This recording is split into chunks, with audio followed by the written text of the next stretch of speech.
Hello', কি খবৰ আপোনালোকৰ? মই আম খাই আছোঁ।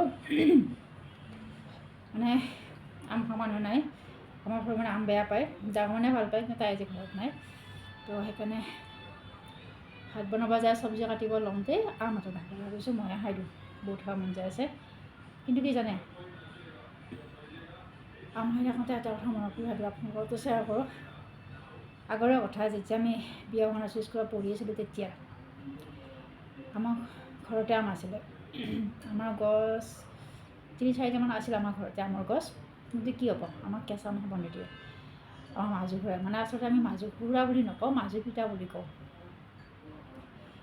আৰু এটা কথা, এই পিতা বুলি ক'লে কিবা এটা ভাল লাগে খুৰাটোতকৈ। তো আমি পিতা বুলিয়ে মাতিছিলোঁ, সৰু পিতা, মাজু পিতা এনেকুৱাকৈ।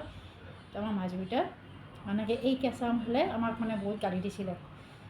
মানে বহুত কিবা কানি কথা কয় যে পেটৰ প্ৰব্লেম হ'ব, কিবা হ'ব, মোক হ'ব, তো মই বহুত কিবা কানি, যাতে খাব নিদিয়ে কেঁচা আমটো। আমি যিমানখিনি খাওঁ লুকাই চুৰ কৰি কিনে খাওঁ।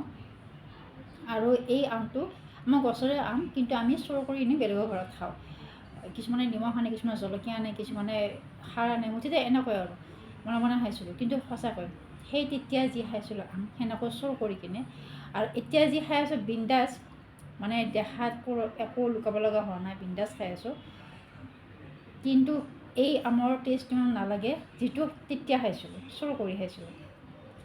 তেতিয়া খোৱা আমটো মানে সঁচাকৈ মানে কথাই বেলেগ, টেষ্টেই বেলেগ আছিল। আৰু যদিও চুৰ কৰি খাওঁ, ভয় ভয়কৈ খাওঁ, কিন্তু কিবা এটা ভাল লাগিছিল।